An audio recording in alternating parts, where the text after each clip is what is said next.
Hello everyone. हम लोग France की क्रांति के घटनाक्रम पर जो है पिछले एक वीडियो से स्टडी कर रहे हैं। आज कल हमने देखा कि किस तरह से जो है नेकर ने बजट का प्रकाशन किया तो फ्रांस की जनता जो है इस बात से वाकिफ़ हुई कि राजशाही और जो राजतंत्र है वो किस तरह से जो अपव्यय कर रहा है उनके धन का। ठीक।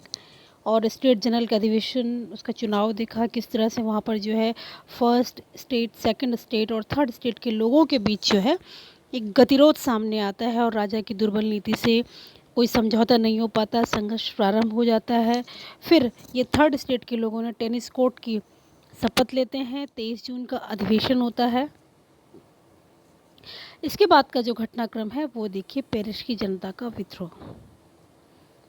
देखिए, राष्ट्रीय सभा में हुआ क्या था कि राष्ट्रीय सभा में जो जो सुधारवादी हैं उनका बहुमत था।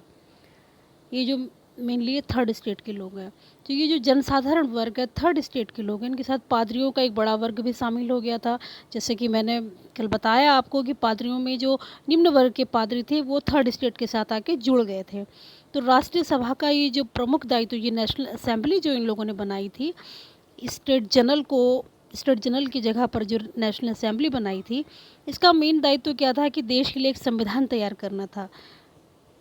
और अगर ये संविधान किस तरह से बनता, अगर शांतचित्त होकर बिना किसी मानसिक दबाव के ही आप संविधान कर सकते थे, बना सकते थे। लेकिन उस समय ऐसा संभव नहीं था क्योंकि देश में बहुत जोश था और ये जो राष्ट्रीय सभा पर थी इस पर जो है जनता का दबाव बढ़ता जा रहा था। और कालांतर में पेरिस की भीड़ के कारण जो है क्रांति का स्वरूप जो है दिन प्रतिदिन खराब होता जा रहा था। तो जनसाधारण के और उसके नेताओं का जो उद्देश्य था वो क्रांति को रक्तिम स्वरूप देना नहीं था। मतलब ये जो जनसाधी थर्ड स्टेट के लोग थे और उसके जो नेता थे ये नहीं चाहते थे कि रक्तपात हो। लेकिन जो ये राजा हैं, पेरिस के कुलीन लोग हैं, फ्यूडल लॉर्ड हैं, ये लोग चाहते हैं कि क्रांति को जो है विकृत कर दिया जाए। ठीक। और क्रांति के विकृत स्वरूप के लिए पूरी तरह से यही लोग दायी थे। तो पेरिस की जनता का विद्रोह होता है। फ्रांस में जो है अकुशल शासन व्यवस्था के कारण जो है चारों तरफ भुखमरी है, असंतोष है। बहुत सारे भूखे और बेरोजगार लोग जो है पेरिस की सड़कों पे एकत्र हो गए। तो इसी समय जो है अर्थ मंत्री हैं, वित्त मंत्री हैं, नेकर को इसको पद से हटा दिया जाता है और परिस्थिति और भी गंभीर हो गई। लोगों को ये लगने लगा कि राजा जो है सेना की सहायता से उन्हें कुचलना चाहता है। अतः उन लोगों ने क्या कर दिए, हथियार एकत्रित करने शुरू कर दिए और स्थान स्थान पर जो है दंगे भड़क उठे। तब आता है बास्तिल के दुर्ग का पतन। बहुत महत्वपूर्ण घटना है विश्व इतिहास की। तो बास्तिल के दुर्ग का पतन। अब आप देखिए कि वर्साई की क्रांति का जो प्रथम दृश्य था, वर्साई में स्टेट जनरल की जो सभा हुई थी वर्साई के महल में, वो फ्रांस की क्रांति का प्रथम चरण था या उसका प्रथम दृश्य था, जबकि स्टेट जनरल को राष्ट्रीय सभा बना दिया गया था। अब पेरिस में क्रांति का दूसरा दृश्य आप देखिए, और ये दूसरा दृश्य क्या था, बेस्टल का पतन। बेस्टल क्या था, ये पेरिस के जो है पूर्वी भाग में था, सीन नदी के किनारे पर एक दुर्ग था जिसका कि प्रयोग जो है राजकीय कारागार के रूप में किया जा रहा था। मतलब जो राजकीय बंदी होते थे उन लोगों को जो यहाँ पर रखा जाता था, ये राजकीय कारागार था। और 14 जुलाई 1789 1789 को जो है बेस्टिल का पतन पेरिस की क्रोधित जनता का कार्य था। ये जो बेस्टिल का पतन हुआ, ये जो पेरिस की जनता विद्रोह कर रही थी उसका क्रोध का फल था बेस्टिल का पतन। असंतुष्ट लोगों की जो है नगर में विशाल संख्या थी जो हिंसक कार्य करने को तत्पर हो रही थी। तरह वो सोच रहे थे, जो असंतुष्ट लोग थे फ्रांस की सड़कों पर घूम रहे थे, वो सोच रहे थे क्या करें जिससे हम अपना विरोध प्रदर्शित कर पाएँ। और जनता ने जो बेस्टुल के विरुद्ध जो है रोष का प्रदर्शन किया, उसके कई कारण थे। कारण क्या थे कि एक तो राजा के कार्यों से जो राष्ट्रीय सभा थी, नेशनल असेंबली थी, वो संकट में आ गई थी। लोग भयभीत थे क्योंकि इस समय जो है लोग राष्ट्रीय सभा को एक आशा के रूप में देख रहे थे कि शायद वो उनको जो उन संकटों से उबारेगी। और दूसरी बात ये थी कि इस समय पेरिस और वर्साई के पास सैनिकों की बड़ी बड़ी टुकड़ियाँ एकत्र हो रही थी। मतलब फ्रांस के द्वारा जो विदेशों से भी जो है सैनिक टुकड़ियाँ मंगाई जा रही थी, जिनसे कि राष्ट्रीय सभा और पेरिस की जो जनता थी वो भयभीत हो रही थी। उन्हें लगा कि ये जो सैनिक क्यों एकत्र किए जा रहे हैं। और बेस्टिल का जो दुर्ग था इसका सैनिक लोग भी प्रयोग करते थे। तो पेरिस की जनता का, और तीसरी बात ये थी कि पेरिस की जनता का एक वर्ग जो है बहुत दुखी और असंतुष्ट था। बहुत सारे भूखे और बेकार लोग, जैसे कि मैंने बताया, इस भीषण सर्दी में जो है और भुखमरी के कारण जो पेरिस में एकत्र हो गए। ठीक। और पेरिस के मध्यम वर्ग ने जो है इस अराजकतापूर्ण स्थिति में एक सुरक्षा समिति का गठन किया, एक सुरक्षा दल का गठन किया, और ये सुरक्षा दल जो है कोई ना कोई कार्यवाही करने के लिए तत्पर था। और 11 जुलाई 1789 को जब वित्त मंत्री नेकर को राजा ने पद से हटा दिया, तो नेकर को ये लोग राजा और दरबारी जो दरबारी सामंत हैं, जो फ्यूडल लॉर्ड है, ये समझते थे कि इस सारे संकट का कारण ये नेकर है। दूसरी ओर नेकर को जो है पेरिस के जो उग्रवादी सुधारवादी हैं, ये जो थर्ड स्टेट और के जो नेता हैं, वो उसका अपना समर्थक मानते हैं, और उनको लगा कि राष्ट्रीय सभा का भी राजा जो है दमन करने वाला है। ठीक। अब देखिए बेस्टिल पर आक्रमण। पेरिस में नेकर की पदच्युति का जो समाचार है वो बिजली के समान जो है फैल पड़ा। ऐसे में भीड़ जो है दुकानों को लूटने लगी, अस्त्र शस्त्र एकत्र करने लगी, और इस भीड़ ने 14 जुलाई को बास्तिल पर आक्रमण किया। दुर्ग पर आक्रमण का उद्देश्य ये नहीं था कि उस दुर्ग को नष्ट किया जाए, और ना ही ये था कि वहाँ के जो बंदी लोगों को छुड़ाया जाए, बल्कि ये था, लोगों में ये अफवाह फैल गई कि वहाँ पर जो है हथियार जो है एकत्र किए गए हैं और हमें उन हथियारों पर जो अधिकार करना है। तो इस समय दुर्ग की देखभाल जो है वो डी लॉनेकर कर रहे थे। उसने 5 घंटे तक जो है इन लोगों से युद्ध किया, और अंततः जो उन्होंने समर्पण कर दिया। जनता के 200 व्यक्ति इस संघर्ष में मारे जाते हैं। क्रोधित भीड़ ने जो है किलेदार हैं, सिपाही हैं, इनकी निर्मम हत्या कर दी, और उनके सिरों को पेरिस की गलियों में घुमाया गया। मतलब इतने लोग आनंदित हो गए इन लोगों की हत्या करके। पेरिस की भीड़ के कार्य का राष्ट्रीय सभा ने जो है अनुमोदन किया।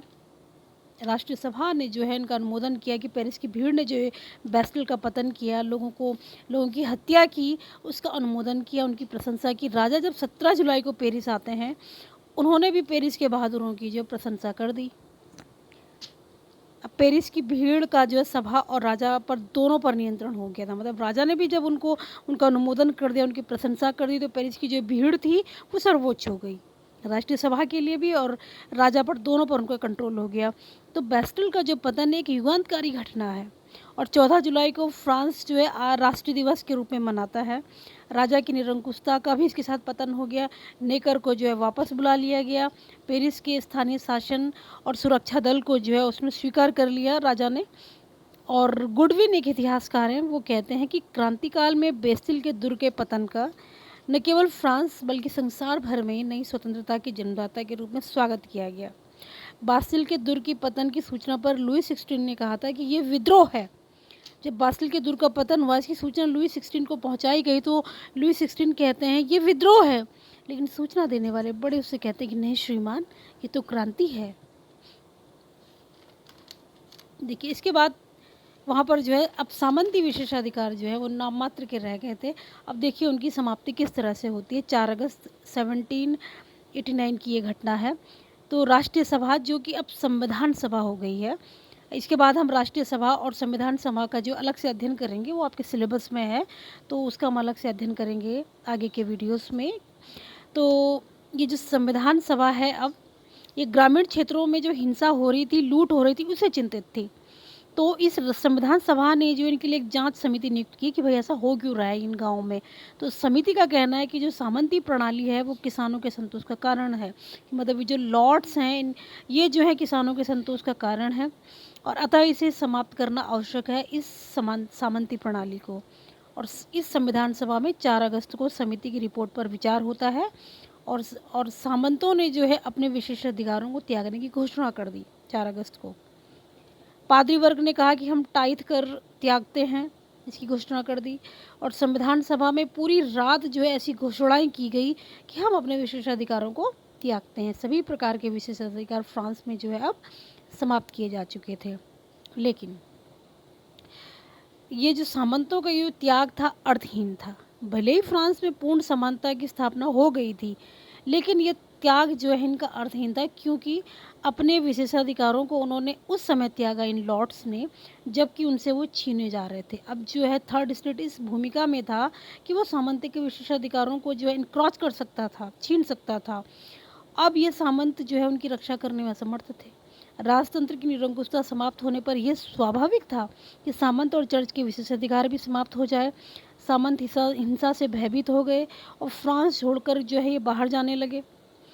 ठीक इधर संविधान सभा द्वारा निर्मित संविधान में राजा की स्थिति जो है अलंकारिक रह गई, मतलब एक नाम मात्र के हो गए राजा, जिसे लुई 16 संतुष्ट नहीं थे। और संविधान पर हस्ताक्षर करने से पहले ही राजा ने पलायन की बात छोड़ी और वो उन्होंने सोचा कि मैं फ्रांस छोड़कर भाग जाता हूँ, किंतु इसमें वो असफल रहते हैं। अतः उन्होंने गुप्त रूप से जो है ये कोशिश की कि वो अपने परिवार के साथ जो है फ्रांस छोड़ के चले जाएंगे, लेकिन मार्ग में उन्हें पहचान लिया गया, वापस उनको पेरिस लाया गया। अब राजा की स्थिति क्या हो गई, एक कैदी की तरह हो गई। तो राजा के पलायन का जो बड़ा भयंकर दुष्परिणाम हुआ ये कि जनता का अब उस पूरी तरह से उन पर जो विश्वास उठ गया। कोई भी व्यक्ति राजा का विरोधी नहीं था, लेकिन वे राजा के अधिकारों को सीमित अवश्य करना चाहते थे। और गणतंत्रवादी जो दल हैं उनको उस समय उन्नति करने का अवसर प्राप्त होता है। जो फ्रांस में जो है राजतंत्र एक तंत्र के स्थान पर गणतंत्र की स्थापना करना चाहते थे, ठीक राजा को अस्थायी रूप से जो है पद से हटा दिया गया। तो इस तरह से जो है ये क्रांति का घटनाक्रम होता है। इसके बाद हम जो है आगे की प्रक्रिया को देखेंगे। फ्रांस की क्रांति में जो ये संविधान सभा है, राष्ट्रीय सभा है, इन सब के बारे में हम इंडिविजुअल अध्ययन करेंगे कि क्या क्या इन्होंने किस तरह का जो है इन्होंने क्रांति को संगठित किया, ये क्या इनका भूमिका रही। ठीक, और उसके बाद हम उसके परिणामों पर चर्चा करेंगे। आज के लिए इतना ही। Thank you.